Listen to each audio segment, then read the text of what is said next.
ட்ரம்புக்கு எதிராக ஒட்டுமொத்த அமெரிக்க மக்கள் ஈரானை நாங்கள் அழிச்சிட்டோம் அப்படின்றதெல்லாம் வந்து தூண்டுறது நெத்தன்யாகு.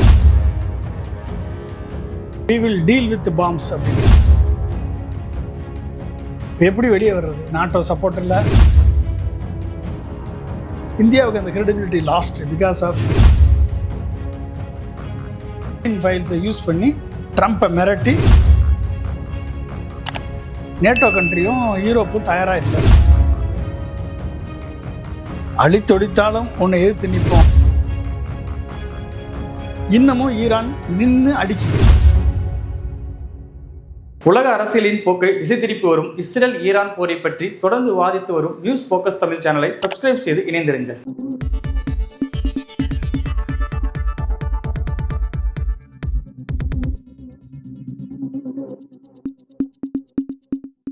நியூஸ் போக்கஸ் தமிழ் நேயர்களுக்கு வணக்கம். இன்று நம்மோடு இணைந்திருக்கும் சிறப்பு விருந்தினர் முன்னாள் குடியரசுத் தலைவர் அப்துல் கலாம் அவர்களின் அறிவியல் ஆலோசகர் பொன்ராஜ் அவர்கள். வணக்கம் சார். வணக்கம்பா.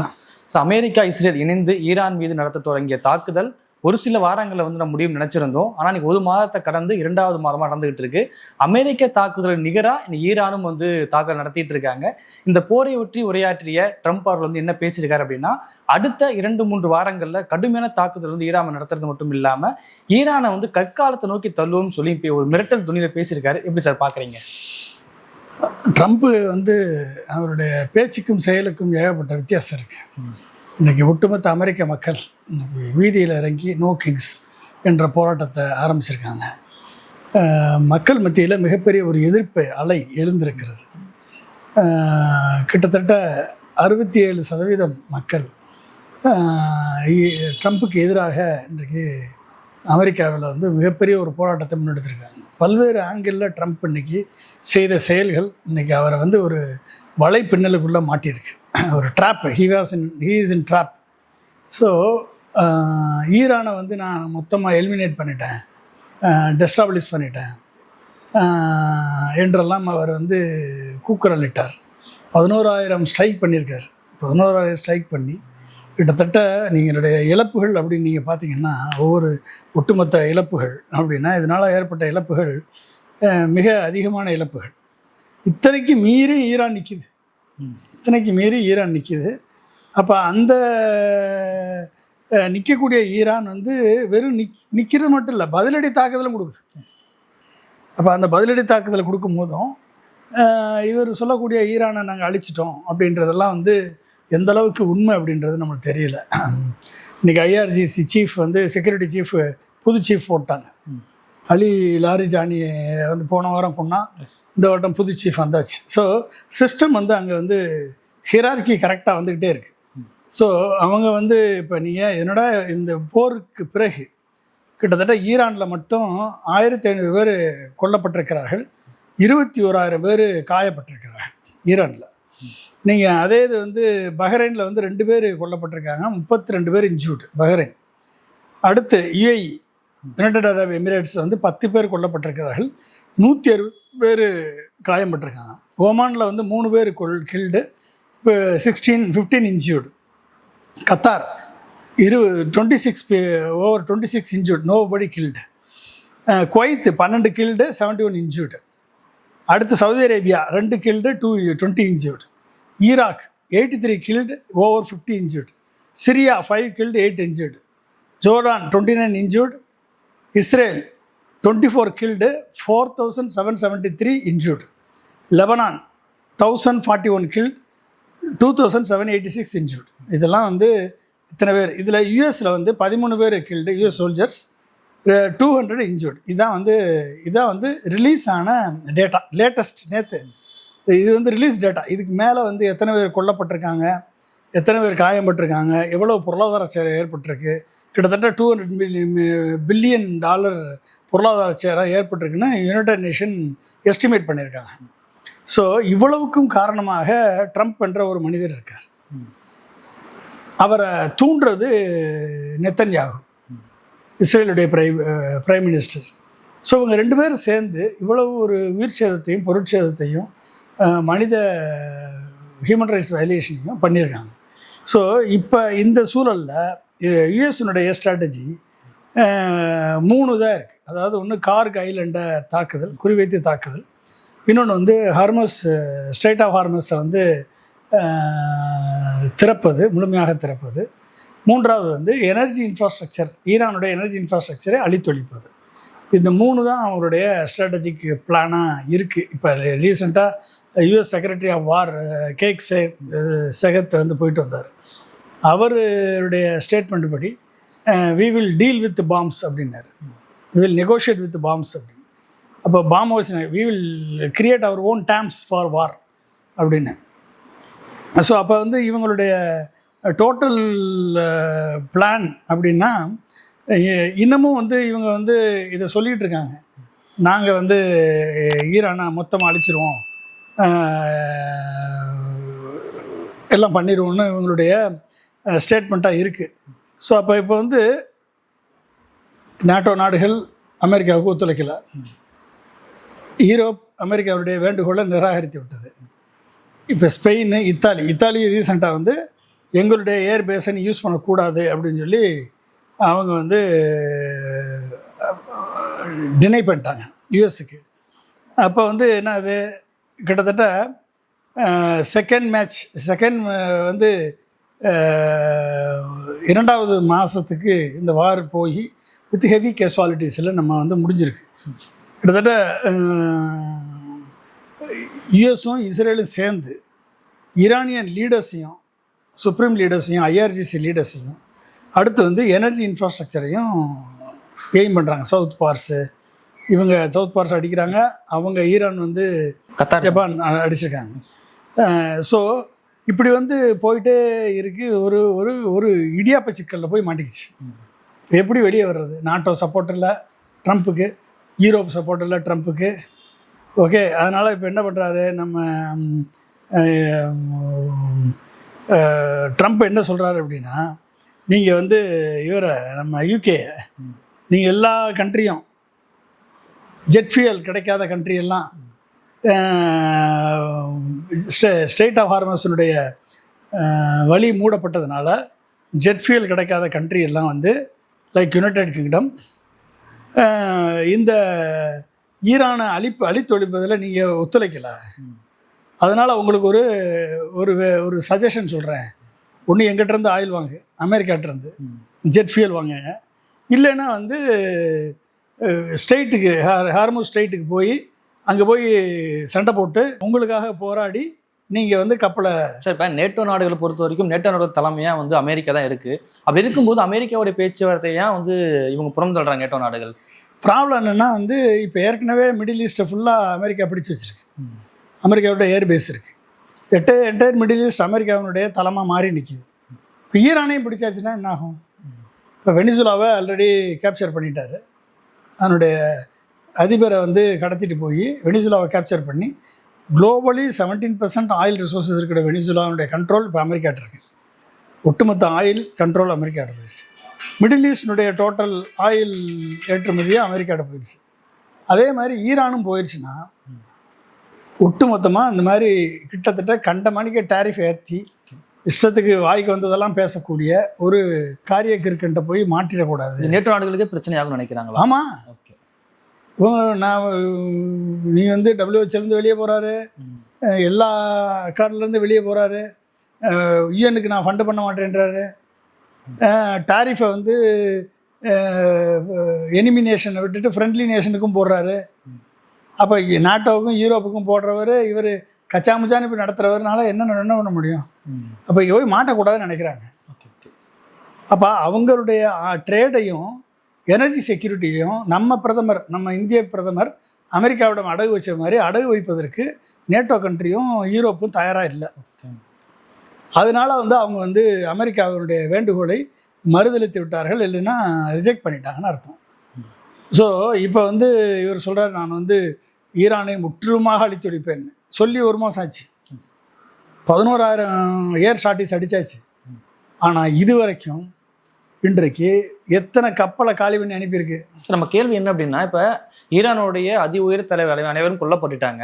அப்படி இருக்கும்போது எப்படி வந்து ஈரான்ல வந்து அரசு வந்து ரன் ஆகிட்டு இருக்கு? காரணம் வந்து ஆல்ரெடி இந்த அரசுக்கு நிகராக வந்து அந்த புரட்சிகர காவல் படை வந்து ஒரு அரசாங்கம் நடத்துறாங்கன்னு சொல்லி ஒரு பேச்சு போயிட்டு இருக்கு. அதுதான் காரணமா சார்?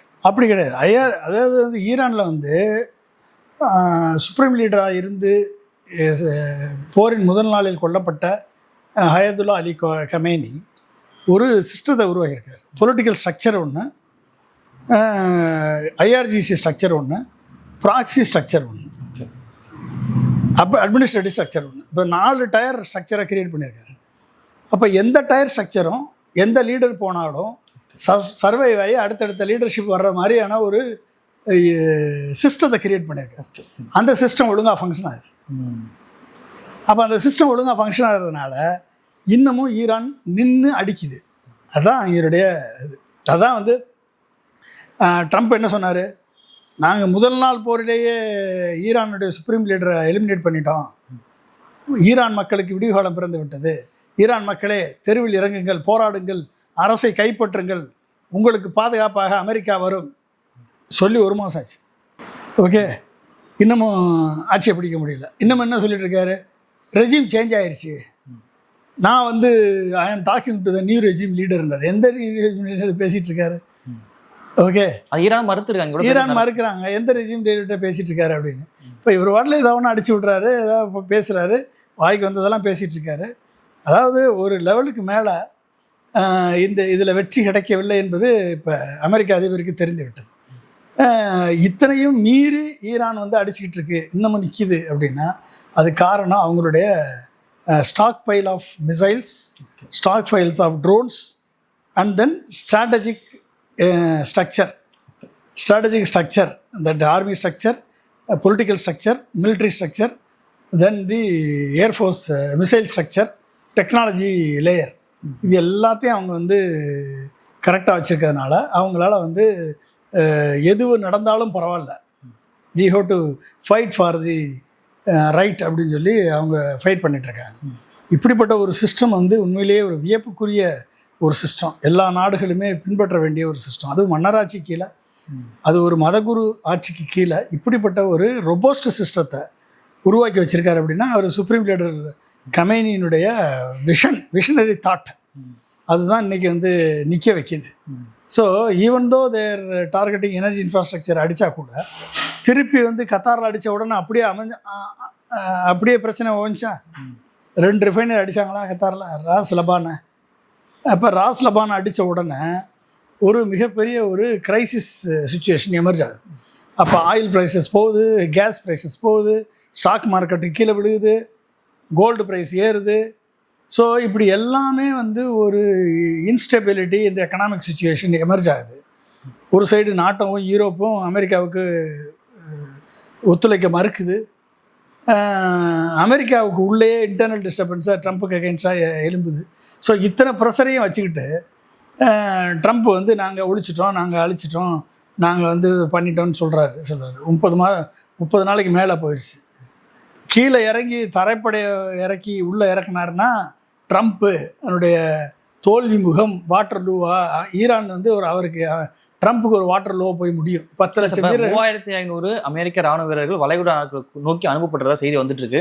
இப்படி ஒருவேளை இது ராணுவ வீரர்கள் தரைப்படை அனுப்பப்பட்டா இது தரைப்படை தாக்குதல் நோக்கி நகர வாய்ப்பு இருக்கா சார்? கண்டிப்பாக அவங்க வந்து இறங்கினாங்கன்னா அது வந்து ஒரு வாட்டர்லூவா தான் முடியும் ட்ரம்ப்புக்கு.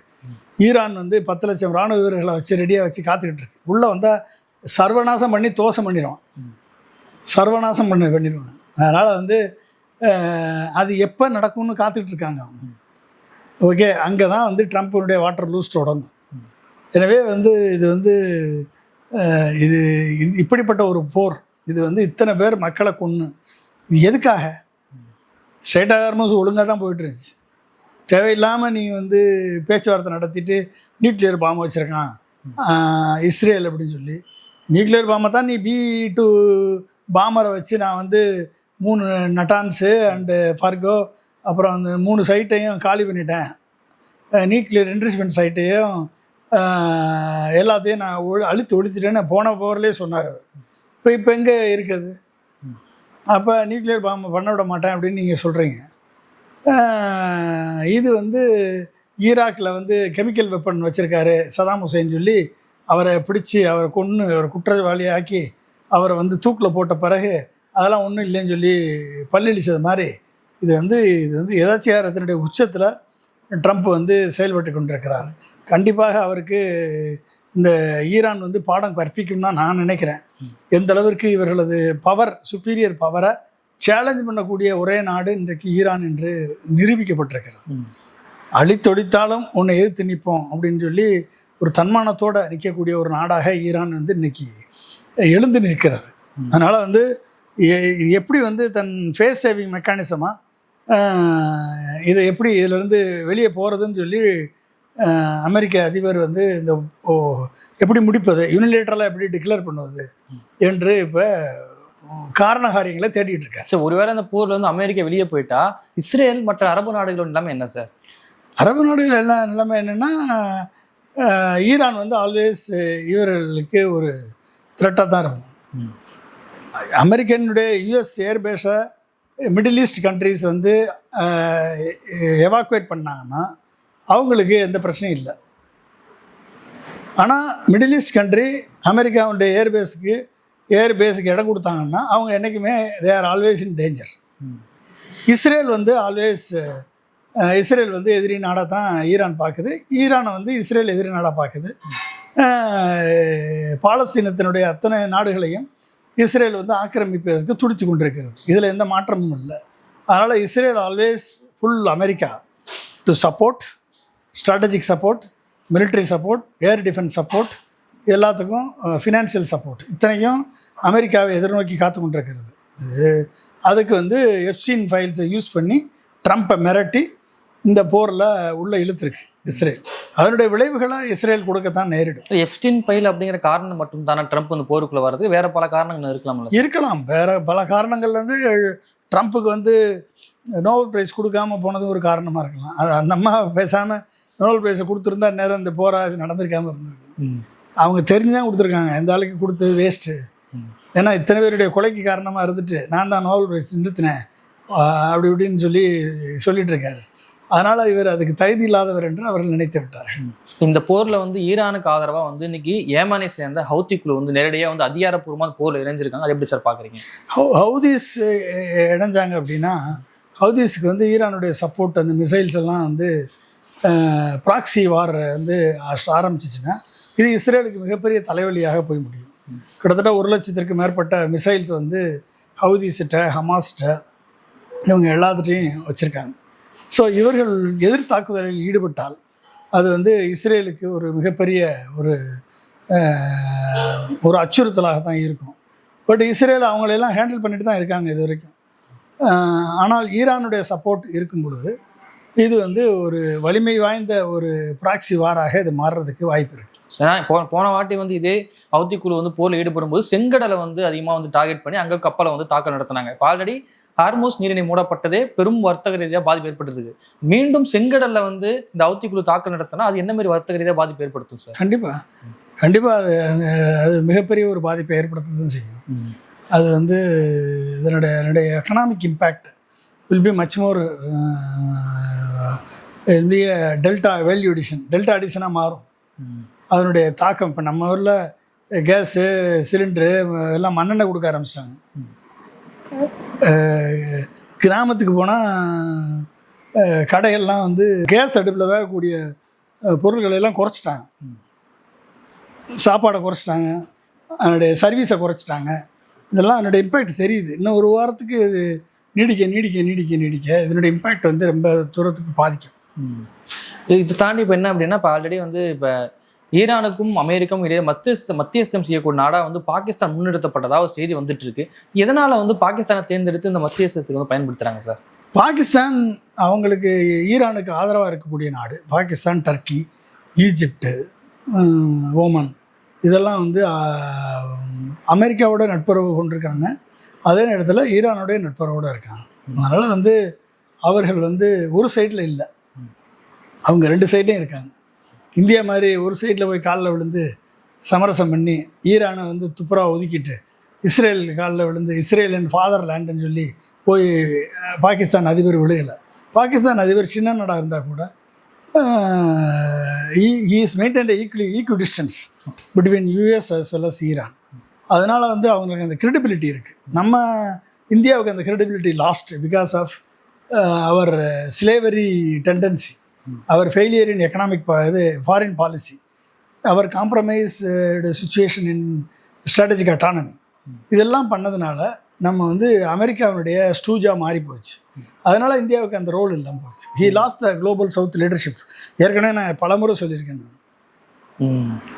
பாகிஸ்தானுக்கு கிடைக்கக்கூடிய, பாகிஸ்தானுக்கு நம்ம தாரை வார்த்து கொடுத்துருக்கோம் அந்த ரோலை, இந்தியா பண்ண வேண்டிய ரோலை, because of leadership, incapable leadership. குறிப்பாக இந்த போரில் வளைகுடா நாடுகளில் இருக்கக்கூடிய அமெரிக்காவுடைய மிக முக்கிய ராணுவ தளங்கள் எல்லாம் அழிக்கப்பட்டு விட்டது அப்படின்னு சொல்லி ஈரான் தரப்பு சொல்லப்படுது. குறிப்பாக அமெரிக்காவோட முக்கிய ரேடார் தளங்களும் அழிக்கப்பட்டதாகவும் சொல்லப்படுது. இருந்தாலும் உண்மை சார் அது? அமெரிக்காவுடைய ரேடார் இன்ஃப்ராஸ்ட்ரக்சர் கிட்டத்தட்ட இவங்க சொல்கிறாங்க, நாங்கள் இஸ்ரேல் சொல்லுது 470 மிசைல் லான்ச்சரில் 330 மிசைல் லான்ச்சர்ஸ் நாங்கள் காலி பண்ணிட்டோம்னு இஸ்ரேல் கிளைம் பண்ணுது. அதே மாதிரி ஈரானும் என்ன கிளைம் பண்ணுறாங்கன்னா, மிகப்பெரிய ரெடார் இன்ஃப்ராஸ்ட்ரக்சரை, அமெரிக்காவினுடைய ரெடார் இன்ஃப்ராஸ்ட்ரக்சர், அமெரிக்காவினுடைய இந்த கேரியர், இந்த ஏர் ஸ்ட்ரைக் கேரியர்ஸ், இந்த கப்பலில் இருக்கக்கூடிய ரெடார் இன்ஃப்ராஸ்ட்ரக்சர், இஸ்ரேலுடைய ரெடார் இன்ஃப்ராஸ்ட்ரக்சர், இதெல்லாம் வந்து அழிச்சு ஒழிச்சிருக்கோம் அப்படின்னு இவங்க கிளைம் பண்ணுறாங்க. இப்போ சைனா வந்து ரெடார் சப்போர்ட்டை சேட்டலைட் மூலமாக இது ஈரானுக்கு கொடுத்து கொண்டிருக்கிறது. அதனால தான் அந்த ப்ரிசிஷன் ஸ்ட்ரைக் எல்லாம் பாசிபிளாக இருக்குது இஸ்ரேலுக்கு. அப்போ அதை வந்து அழிப்பதற்கு அமெரிக்காவால் முடியல, சைனாவுடைய சப்போர்ட்டை. ஸோ இதெல்லாம் வந்து ஜியோ பொலிட்டிக்கல் சினாரியோவில் இருக்கக்கூடிய சுச்சுவேஷன். இது ஈரானுக்கு வித்ஸ்டாண்டிங் கேப்பபிலிட்டியை கொடுக்குது. ஓகே சார், இவ்வளோ நேரம் நிகழ்வில் கலந்து கொண்டு பல்வேறு கருத்துக்களை நமக்கு நன்றி சார். மிக்க நன்றி மேம்.